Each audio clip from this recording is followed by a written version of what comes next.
What if the place you once called home is the same place that broke you completely?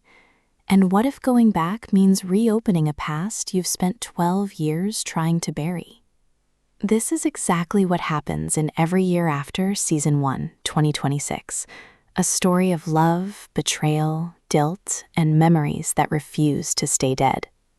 The story begins at a glamorous engagement party. Percy Fraser stands in front of everyone, smiling, composed, almost like she has it all together. But when she speaks about love, her words carry something deeper. She says love is rare, fragile, and once you find it, you have to fight to keep it. But as she speaks, her mind drifts. Suddenly, we are pulled into fragments of the past. A boy's face, a lake shimmering under summer light, and a love she once believed would last forever. Sam Florek. Percy is not just attending a party. She is standing at the edge of her emotional past because Barry's Bay is calling her back, and she doesn't even know it yet. That same night, Percy meets Jake. He compliments her speech. She laughs bitterly. She tells him she doesn't even believe in the words she just said. Jake asks about her life, travel, relationships, and Percy simply says she works in obituaries and she's single. No attachments, no love, no expectations, just emptiness she refuses to name. But then the tone shifts. A phone call changes everything. A call from Barry's Bay. Carley Fortune is on the line, and his voice carries something heavy, something broken. He tells her the news. Sue Florek is dead. A woman who was like a mother to Percy. Gone. Lymphoma took her away.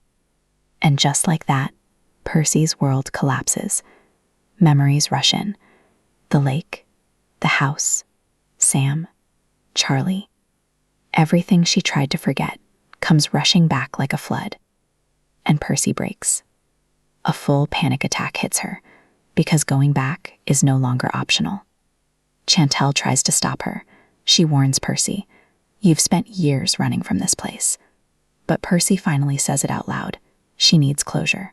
She needs to say goodbye, not just to Sue, but to Sam. And that name changes everything. Then we jump back to summer 2011. A young Percy arrives in Barry's Bay with her parents, a quiet girl in a new place, lost, curious, alone. She only wants one thing, the lake. And that's where fate begins. She meets two boys, Carley Fortune and Sam Florek. And just like that, her life changes forever. They introduce themselves casually, but something clicks instantly. A bond forms, a friendship begins, and without knowing it, a love story is born. Back in the present, Percy and Chantel arrive in Barry's Bay, and the past hits like a physical force. Every corner, every street, every memory. Sue's presence is everywhere. Percy whispers, "She taught me how to live here, and I still left her behind." And that guilt is just the beginning. Because Sam is here too, somewhere in this town, and Percy is terrified of the moment they meet again. Percy steps out alone. She walks toward the lake, and suddenly, the past takes over again. Summer 2011 flashes in. Percy and Sam bonding for the first time, watching horror movies, talking about life, sharing secrets. Slowly, friendship turns into something deeper, something dangerous, something neither of them can control. But the present is not peaceful. Sam is struggling too. He and Carley are arguing constantly about their mother, about the past, about responsibility. Grief is tearing them apart, and neither brother knows how to fix it. Meanwhile, Percy runs into Delilah, and tension appears instantly. Delilah is now married to Whit, but her marriage is falling apart, and she still carries old emotions toward Carley. Everyone in this town is tangled in something unfinished. At the motel, confusion continues. Geordie, Sam's old friend, pretends not to recognize Percy, but clearly he remembers her, and he knows this reunion will not end peacefully. Then comes the lake. Percy sees Sam again, and everything freezes. Time collapses. Memory and reality collide.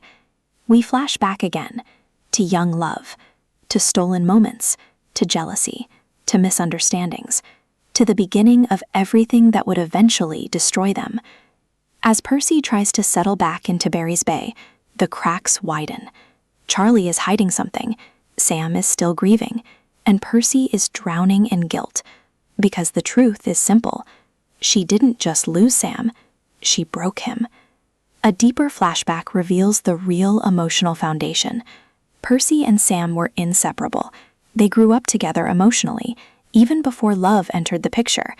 But everything changes when Delilah enters the story. Jealousy begins, misunderstandings begin, distance begins, and slowly everything falls apart. Then comes the secret, the thing that has been buried for years, the betrayal. Percy slept with Charlie, Sam's brother, and she never told him. That one moment destroys everything, because when Sam finally finds out, it is not just heartbreak, it is identity collapse. Back in the present, everything escalates. Sam learns Percy is in town, Charlie confirms it, and Sam's anger explodes. He confronts Charlie violently. Their grief turns physical, their past turns into rage.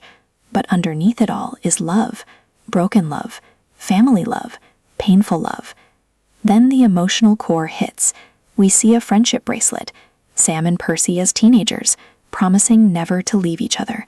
"I'm never taking it off," he once said. And now, that promise feels like a curse. Percy finally sees Sam again at the tavern. They speak, and for a moment everything softens. But the weight of 12 years is still there. Unspoken words hang between them, and the audience knows. This is not a reunion. It is a confrontation waiting to happen. The final episodes pull everything into chaos. The memorial for Sue begins. A woman who connected all of them. A woman who knew more than anyone realized. Because here is the shocking truth. Sue knew everything. She knew about Percy and Charlie. She knew about the broken love. And still, she wanted Percy there. Because she knew Sam needed her. At the memorial, emotions explode. Sam breaks down. Charlie tries to hold everything together. Percy is torn between guilt and love. And for the first time, everyone faces the truth at the same time.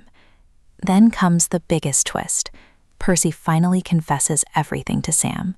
The betrayal, the past, the pain. But Sam reveals something even more devastating. He already knew. Charlie told him years ago. But what hurt Sam the most was not the betrayal itself. It was the silence. 12 years of silence. 12 years of pretending nothing happened. And that silence destroyed him more than anything else. But the story does not end there, because while emotions settle, something darker happens. Charlie collapses later in the season, a heart attack, and the final scene freezes on uncertainty, his fate unknown, the future unstable, everything hanging by a thread. And suddenly, everything becomes unclear. Will Charlie survive? Will Sam forgive? Will Percy ever heal? Or are they all still trapped in the same summer that never ended? The season ends not with closure, but with silence, just like the secret that started it all. Every Year After is not just a love story. It is a story about memory, about guilt, about how one decision can echo for a lifetime, and how sometimes the hardest person to forgive is yourself. If you enjoyed this breakdown, subscribe for more emotional movie recaps and hidden story explanations, because some stories don't end when the credits roll. They stay with you, just like Barry's Bay, forever.